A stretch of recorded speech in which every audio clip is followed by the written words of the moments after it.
Assalamualaikum warahmatullahi wabarakatuh. Alhamdulillah wassalatu wassalamu ala Rasulillah. Amma ba'd. Akhi ukhti rahimakallah. Tatkala seorang membina rumah tangga, kemudian Allah memberikan sakinah, kedamaian, membalut hubungan suami istri dan anak-anaknya dengan cinta dan kasih sayang. Biasanya ada kekhawatiran dan ketakutan ditinggal oleh salah satu dari keduanya.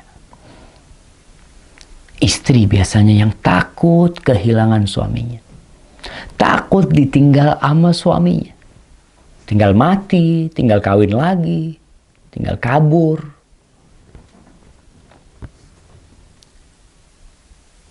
Rasanya kita perlu belajar dari ibunda Nabi Ismail alaihissalam. Tatkala Nabi Ibrahim alaihissalam menikahin Hajar, akhirnya Sarah, istri pertama Nabi Ibrahim, cemburu. Setelah punya anak yang bernama Ismail, akhirnya Nabi Ismail membawa istrinya Sarah, ibunda Nabi Ismail, dibawa kemana?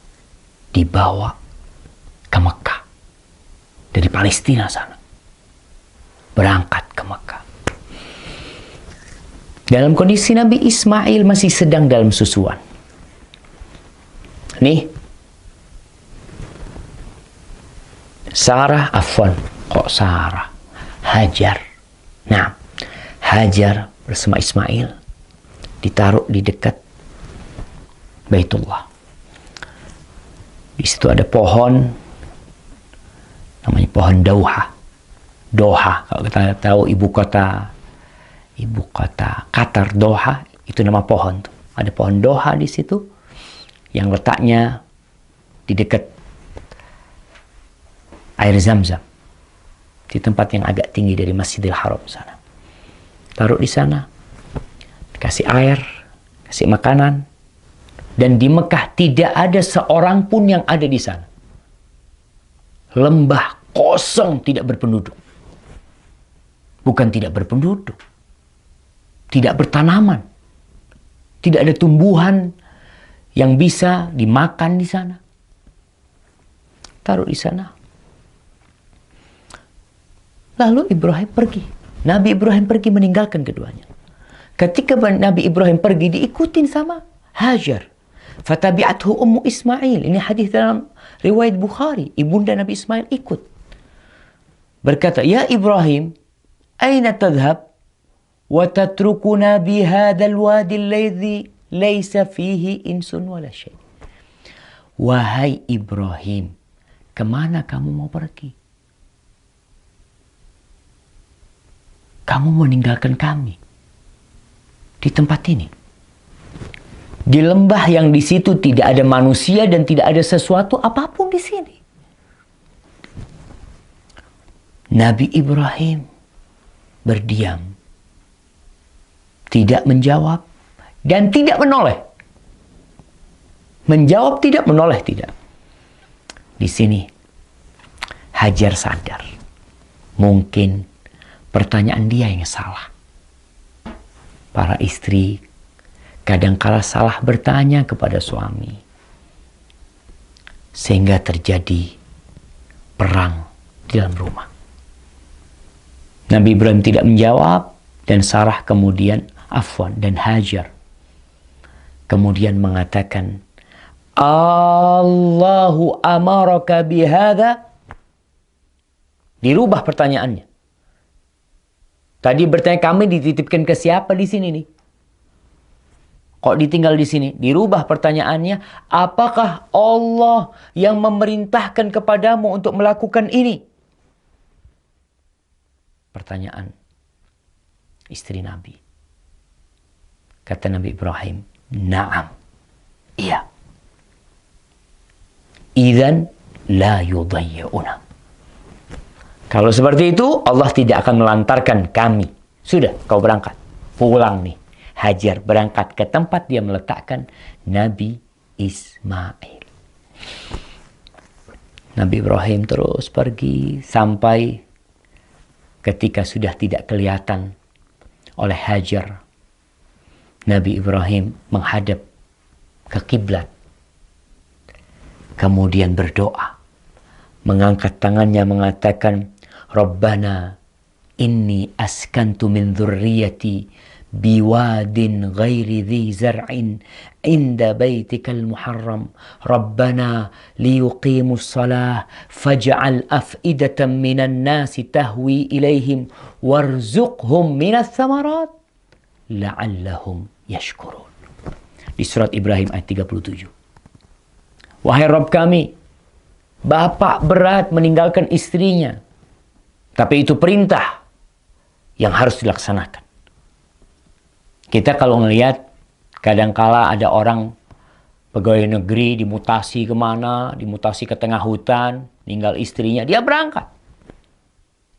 Karena itu perintah atasannya. Karena itu kontrak kerja dia harus siap.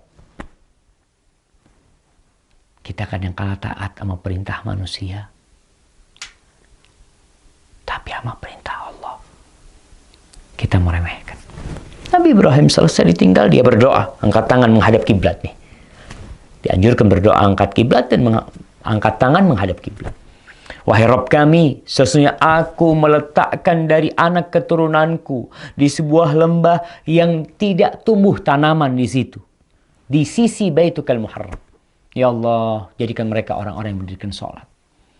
Jadikan sebagian hati manusia condong ke tempat ini.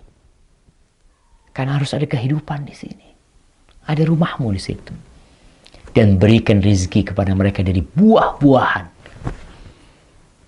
Bayangkan, Nabi Ibrahim berdoa minta buah-buahan di lembah yang kering kerontang. Itu keyakinan seorang muslim. Tidak pernah pesimis dalam kehidupan ini. Allah pasti bisa memberi. Berikan rezeki dari buah-buahan agar mereka bersyukur kepadamu. Pergi Nabi Ibrahim. Ibunda Nabi Ismail, Hajar, disusuin itu Ismail. Dia minum air yang tersisa. Dia makan kurma sampai habis. Ketika habis airnya, susunya kering, makanan habis. Dilihat Nabi Ismail dalam kondisi kehausan dan kelaparan. Maka Hajar takut melihat, nggak tahan melihat Nabi Ismail dalam kondisi seperti itu. Akhirnya dia lihat ada bukit yang dekat, bukit Sofa. Berangkat ke sana. Dia lihat ke sana ke sini. Mungkin ada yang bisa membantu. Dia lari lagi. Agak keras larinya ketika sampai perut lembah. Berangkat ke Marwa sampai 7 kali. Ketika 7 kali, yang itu sa'inya orang sekarang. Kita kalau sa'i itu adalah mengenang bagaimana perjuangan seorang ibu yang ditinggal oleh suaminya. Tidak boleh berhenti berjuang. Tetap Allah bisa memberikan rezeki dengan kun, tapi tetap harus ada perjuangan. Akhirnya setelah sampai di Marwa, dia mendengar suara. Maka dia mengatakan, Sa'in, turidu nafsah. Coba dengar ini, ada apa nih? Dia berusaha untuk mendengar suara yang terdengar oleh telinganya. Lalu berkata ibunda Nabi Ismail, Qad asma'ta in kana indaka ghiwath. Aku sudah dengar nih, engkau telah membuat aku dengar. Kalau engkau bisa membantu, ya bantu. Ternyata dia melihat ada malaikat di sisi Nabi Ismail alaihissalam. Yang malaikat itu menggali, dikatakan dengan kakinya atau dengan sayapnya sampai air itu keluar. Air itu keluar, jemaah. Air Zam-Zam keluar. Di sini betapa bahagianya Nabi, ibunda Nabi Ismail, air itu dikumpulin sama dia. Andai kata tidak dikumpulin, kata Nabi SAW, air Zam-Zam itu akan jadi mata air yang mengalir. Maka jemaah, nih pesan untuk setiap wanita. Jangan takut ditinggal suaminya. Yang memberikan rezeki bukan suaminya.